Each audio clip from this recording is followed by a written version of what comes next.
Hello everyone, welcome back to our channel. और जो कोई भी चैनल पर नए आ रहे हैं उनसे रिक्वेस्ट है कि प्लीज़ चैनल को सब्सक्राइब भी कर लीजिए। तो अब चलिए आगे का वीडियो एक्सप्लेनेशन हम शुरू करते हैं। लास्ट पार्ट में हमने देखा था कि पेशुन मैडम पे को बता देता है कि उसने हमेशा से ही सिर्फ चियांगू को ही प्यार किया है और अब मैडम पे से डिवोर्स मिलते ही पेशुन चियांगू से शादी करेगा। जिसके बाद मैडम पे बिल्कुल अकेली रह जाती है और अपने घर में अकेली खड़ी होकर चारों ओर देखती है तो कोई भी उसके पास नहीं था। और ये सब उस चियांगू, वांगजी और विंग की वजह से मैडम पे के साथ हुआ था। जो सब सोचकर मैडम पे अपने मन में सोचती है कि उन तीनों ने मैडम पे की हैप्पीनेस छीनी है तो उन तीनों को मैडम पे सज़ा देकर ही रहेगी। वहीं 3 हफ्ते बहुत जल्दी बीत जाते हैं और मैडम लैन की ऑटोप्सी रिपोर्ट भी आ जाती है। और जैसा कि वांग जी और डायलन ने एक्सपेक्ट किया था, मैडम लैन की डेथ टेबल से हिट होने की वजह से नहीं हुई थी बल्कि उन्हें पॉइजन दिया गया था। और जिसने भी उन्हें पॉइजन दिया था वो अच्छे से मैडम लैन का अपने बेटों से कैसा रिलेशनशिप है उसके बारे में जानता था और बहुत चालाकी से मैडम लैन को पॉइजन दिया था, जिसकी वजह से अचानक टेबल से हिट होते ही बॉडी में अचानक हुए घबराहट की वजह से पॉइजन ने अपना असर दिखा दिया था और मैडम लैन की डेथ ऑन द स्पॉट हो गई थी। वहीं मैडम लैन ने डायलन के घर पर कुछ भी खाया पिया नहीं था, यानी कि जिसने भी मैडम लैन को पॉइजन दिया था वो बहुत लंबे टाइम से उन्हें मारने की प्लानिंग कर रहा था और मौका पाते ही उन्हें पॉइजन दे दिया था।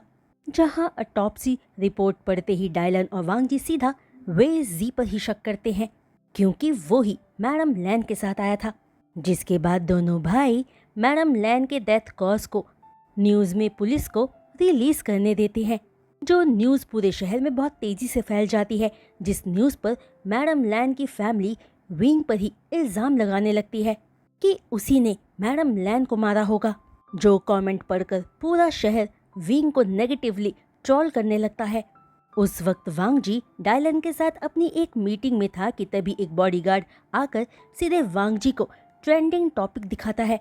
जो हॉट टॉपिक देखते ही वांग जी अपनी बोहें सिकोड़े मीटिंग फौरन कैंसिल करके डायलन के साथ मीटिंग रूम से बाहर आकर डायलन को न्यूज़ दिखाते हुए अपने बॉडीगार्ड से फौरन न्यूज़ को रोकने की बात कहता है और ये भी कि जिस किसी ने भी ये ट्रोल शुरू किया था उसका बॉडीगार्ड पता लगा ले ताकि वांग जी उसे सजा दिलवा सके। तभी डायलन वांग जी से फौरन घर जाकर विंग से संभालने की बात कहता है क्योंकि ये न्यूज़ विंग पर नेगेटिवली अफेक्ट करती। जिस पर डायलन आगे कहता है कि वांग जी बाकी चीजों की परवाह ना करे, डायलन सब खुद संभाल लेगा। जिस बात पर ओके कहकर वांग जी फौरन घर आता है जहां वांग जी को विंग अपने रूम में बैठा फोन पर न्यूज़ चेक करता हुआ मिलता है और विंग दिखने में बहुत डिस्टर्ब लग रहा था। जो देखकर वांग जी फौरन जाकर विंग को टाइटली हग कर लेता है और विंग वांग जी को देखते ही रोते हुए कहता है कि ये सारी न्यूज़ गलत है। विंग ने वांग जी की मॉम को कुछ नहीं किया था बल्कि विंग तो उनकी रिस्पेक्ट करता था और वैसे भी विंग कभी इतना हॉरिबल काम नहीं कर सकता है। दरअसल विंग अपने बारे में इतने सारे हेट और नेगेटिव कमेंट्स पढ़कर बहुत सरप्राइज्ड रह गया था और बुरी तरह से डर गया था ये न्यूज़ देखकर कि पूरा शहर उसे उस काम के लिए ब्लेम कर रहा था जो विंग ने किया भी नहीं था। जहां विंग की हालत देखकर वांग जी विंग को और टाइटली हग कर लेता है क्योंकि वांग जी विंग की कंडीशन जानता था कि विंग अपनी इस प्रेगनेंसी में कितनी आसानी से इमोशनल हो जाया करता था जो उनके अनबॉर्न बेबी के लिए सही नहीं था। जो सब सोचकर वांग जी विंग से कहता है कि विंग इन रूमर्स पर ध्यान ना दे, उन्हें इग्नोर करे क्योंकि वांग जी ऑलरेडी पुलिस से रियल कल्प्रिट को ढूंढकर उसे पकड़ने के लिए बोल चुका है और वांग जी अच्छे से जानता है कि विंग इनोसेंट है, इसलिए विंग बस खुश रहे और परेशान ना हो। जो बात सुनकर विंग ओवर इमोशनल होते हुए कहता है कि वो ये सब कैसे इग्नोर कर सकता है जबकि लोग उसे धमकी दे रहे हैं, कर्स कर रहे हैं।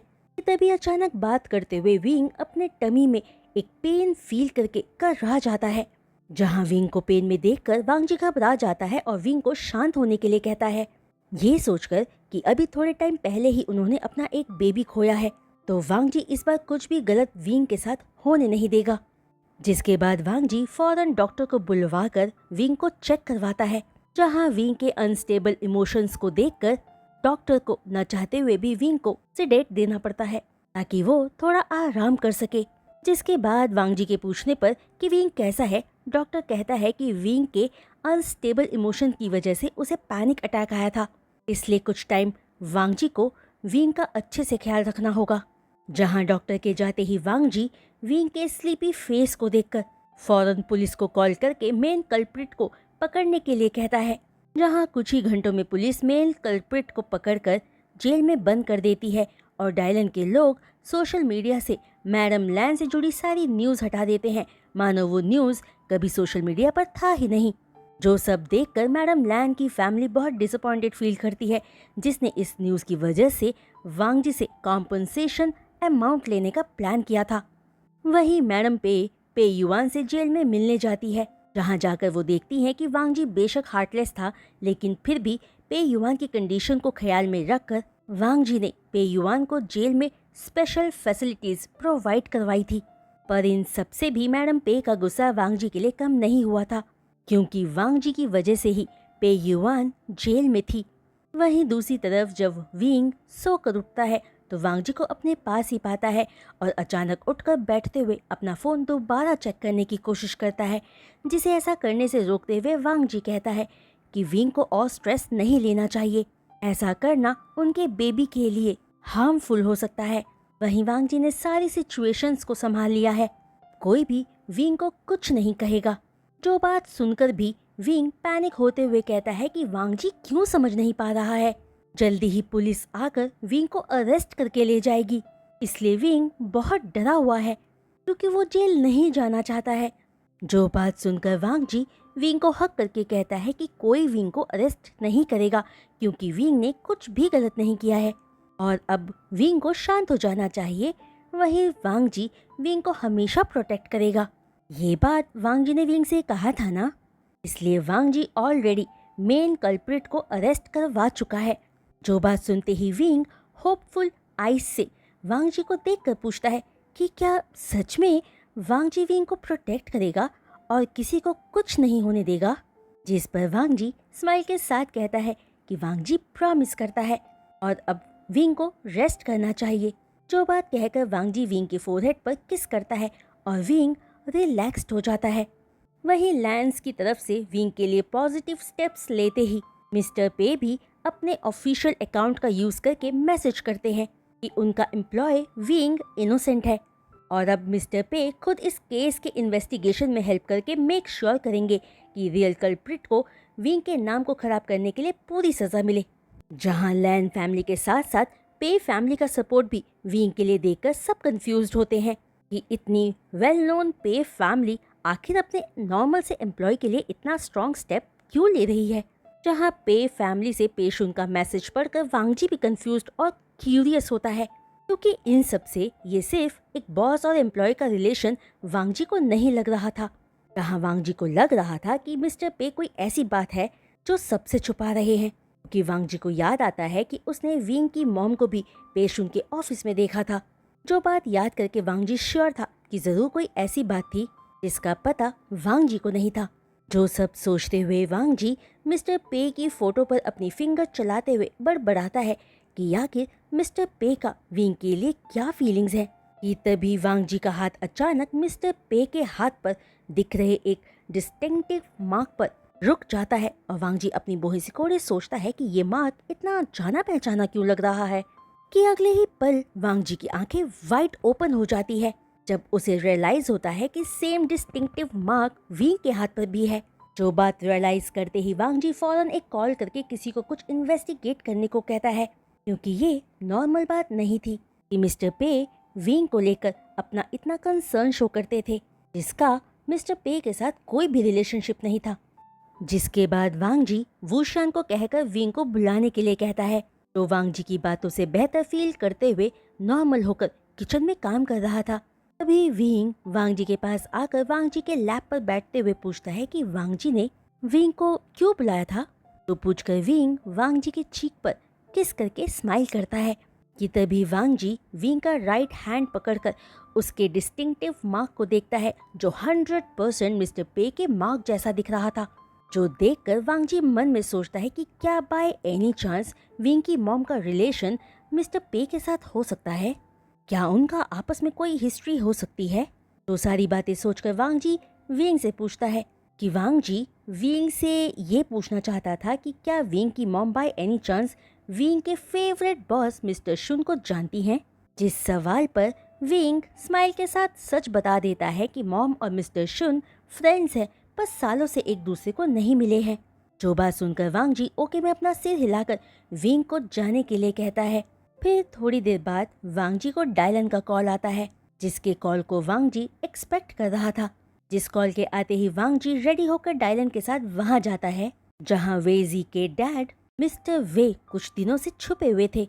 जहां पहुंचकर वांग जी मिस्टर वे को देखकर स्मर्क के साथ कहता है कि मिस्टर वे ने क्या सोचा था कि वो कभी पकड़ा नहीं जाएगा, और उनकी मॉम को मिस्टर वे ने सिर्फ 1 मिलियन के इंश्योरेंस के लिए मार डाला। मिस्टर वे तो बहुत स्टूपिड निकले। वहीं वांग जी आज किसी को भी मारने के मूड में नहीं है, इसलिए अब मिस्टर वे अपनी बाकी की लाइफ जेल में ही बिताएगा। जो बात कहकर वांग जी 2 कदम पीछे हट जाता है, वरना वो आज गुस्से में मिस्टर वे को हर्ट कर बैठता। तभी वांग जी की बात पर मिस्टर वे गुस्से में कहता है कि आखिर वांग जी के पास क्या प्रूफ है कि मिस्टर वे ने उस लेडी को मारा है जिससे वो बहुत प्यार करता है, बल्कि मैडम लैन तो वांग जी और डायलन के पास डिनर के लिए गई थी। तो वांग जी मिस्टर वे को ब्लेम करना बंद करे। जो बात सुनकर वांग जी हंसते हुए मिस्टर वे की तरफ बढ़ने लगता है, और इससे पहले कि वांग जी मिस्टर वे को अप्रोच करता, डायलन वांग जी को रोककर शांत रहने को कहता है और पुलिस को बुलाकर मिस्टर वे को अरेस्ट करने के लिए कहता है। जहां डायलन की बात पर बाहर खड़ी पुलिस आकर मिस्टर वे को अरेस्ट करके ले जाती है। फिर डायलन और वांग जी वेजी से मिलते हैं, जिसने ये सारी इन्फॉर्मेशन दी थी कि उसके डैड कहाँ छिपे हैं। ये भी बताया था कि उस दिन डायलन के घर डिनर पर जाने से पहले उसके डैड ने मॉम के लिए नूडल्स और जूस प्रिपेयर किया था, जो खाकर ही वेजी की मॉम डायलन के घर आई थी। तभी डायलन वेजी को वेजी की हेल्प के लिए थैंक यू कहता है और बताता है कि उसके डैड अरेस्ट हो चुके हैं और सजा मिलने के बाद अपनी बाकी की लाइफ वो जेल में ही बिताएंगे। जो बात सुनकर वेजी ओके में अपना सिर हिलाता है, लेकिन वांग जी जो वेजी को हेट करता था वो इस बीच कुछ नहीं कहता। बेशक वांग जी ने वेजी के बैकग्राउंड चेक से पता लगा लिया था कि वेजी सच में एक अच्छा इंसान था, लेकिन वांग जी ये भूल ही नहीं पा रहा था कि वेजी के डैड ही वांग जी के डैड की डेथ का कारण था। तभी वेजी कहता है कि उसने कभी सोचा भी नहीं था कि उसके डैड इतना सब बुरा कर सकते हैं, और अपने डैड की हरकतों के लिए वेजी सॉरी कहता है, और वो नहीं जानता कि अब वेजी कैसे डायलन और वांग जी के नुकसान को रीपे कर सकता है। जो बात सुनकर वांग जी उस पर आगे कुछ कहता, उससे पहले ही डायलन वांग जी को रोक लेता है, क्योंकि डायलन जानता था कि वांग जी के मुंह से कुछ भी अच्छा निकलने नहीं वाला था। फिर डायलन वेजी को कहता है कि मॉम के इंश्योरेंस के पैसे वेजी को मिल जाएंगे, जिसके साथ डायलन एक्स्ट्रा 5 मिलियन का चेक भी वेजी को देते हुए कहता है कि इन पैसों से वेजी अपना कोई बिजनेस खोलकर अच्छी लाइफ जी सकता है। जिस चेक को लेने से वेजी मना करता है, पर डायलन के इंसिस्ट करने पर उसे चेक लेना पड़ता है, जो देखकर वांग जी अपनी आईज रोल करते हुए कहता है कि अब से वेजी हमेशा उनसे और उनकी फैमिली से दूर रहे। माना जो कुछ हुआ उसमें वेजी का कोई इन्वॉल्वमेंट नहीं था, लेकिन फिर भी वांग जी वेजी को पसंद नहीं करता है। जो बात पूरी करते ही वांग जी बिना पीछे पलटे सीधा वहां से बाहर निकल जाता है। जिसे वहां से बाहर जाता देखकर डायलन गहरी सांस भरकर हेल्पलेसली सोचता है कि वांग जी का गुस्सा हमेशा उसकी नाक पर ही चढ़ा रहता है, जिसे सिर्फ विंग ही मैनेज कर सकता है। और डायलन तो ये सोच भी नहीं सकता कि अगर विंग वांग जी का पार्टनर नहीं होता तो पता नहीं कौन वांग जी को कंट्रोल कर पाता। जो सब बातें सोचकर डायलन वेजी से कहता है कि वो वांग जी की बातों का बुरा ना माने। वांग जी बहुत शॉर्ट टेम्पर्ड है और किसी पर जल्दी यकीन नहीं करता है। जो बात कहकर डायलन क्लोजली वेजी की तरफ देखता है, जो ऑलरेडी वांग जी की बातों से सैड था और जस्ट रोने ही वाला था। इसे क्लोजली देखकर डायलन समझ गया था कि वेजी बॉटम था। कि तभी डायलन की बात पर वेजी स्माइल के साथ कहता है कि उसे बुरा नहीं लगा, वो ठीक है। जो बात सुनकर डायलन चकल करता है और थोड़ी देर वेजी से बात करके वहां से चला जाता है, जिसके जाते ही वेजी अपने हाथ में पकड़े चेक को देखकर स्माइल करता है और सोचता है कि अब वो इन पैसों से एक छोटा सा बिजनेस स्टार्ट करके अपने बॉयफ्रेंड के साथ एक अच्छी लाइफ जिएगा, जहां अब उसके डैड नहीं है उसके रिलेशनशिप को तोड़ने के लिए और वेजी को वो सब करने के लिए कहने के लिए जो वेजी कभी करना नहीं चाहता था। जो सारी बात अपने मन में सोचकर खुश होते हुए वेजी आगे सोचता है कि अब वेजी भी लाइफ में खुश रह पाएगा अपनी फैमिली के साथ। वहीं दूसरी तरफ वांग जी घर ना जाकर मिस्टर पेशुन के घर जाता है, जहां चियांगू को देखकर वांग जी सरप्राइज्ड होकर पूछता है कि मॉम मिस्टर पेशुन के घर पर क्या कर रही है। जहां वांग जी को पेशुन के घर पर देखकर और वांग जी की बात सुनकर चियांगू अपनी बोहे सिकोड़े पूछती है, मदर अब मैं तुम्हारी मॉम बन गई, जहां तुमने मेरी इतनी इंसल्ट की थी बिना ये परवाह किए कि मैं तुम्हारी मदर इन लॉ हूँ। तो फ्रेंड्स, आज का ये वीडियो एक्सप्लेनेशन मैं यहीं रोकती हूँ और उम्मीद करती हूँ कि आपको आज का भी ये छोटा सा वीडियो पार्ट पसंद आया होगा। आई नो मैंने आप सबको आज एक लॉन्ग वीडियो का प्रॉमिस किया था, पर क्या करूँ, ऑफिस का कुछ अर्जेंट काम था जिसकी वजह से मुझे टाइम आज भी नहीं मिल पाया। इसलिए जो कल नरेट किया था उसी को आज रिकॉर्ड करके आप सबके साथ शेयर कर रही हूँ और मैं पूरी कोशिश करूँगी कि संडे तक ये FF कंप्लीट कर दूँ, क्योंकि अब इसके और ज़्यादा पार्ट नहीं बचे हैं। फिर हम एक न्यू FF स्टार्ट करेंगे। ओके, तो प्लीज़ अपने कमेंट्स मेरे साथ शेयर करना बिल्कुल मत भूलना और वीडियो को लाइक भी कर देना। वहीं जो कोई भी चैनल पर नए आ रहे हैं और चैनल को सब्सक्राइब कर रहे हैं तो प्लीज़ चैनल को सब्सक्राइब करने के बाद बेल आइकन को भी हिट कर देना, ताकि मेरे हर लेटेस्ट वीडियो की अपलोड की नोटिफिकेशंस आप सब तक फ़ौरन पहुंच सके। तो आज के लिए बस इतना ही, हम जल्दी मिलेंगे नेक्स्ट वीडियो अपलोड के साथ। तब तक के लिए बाय।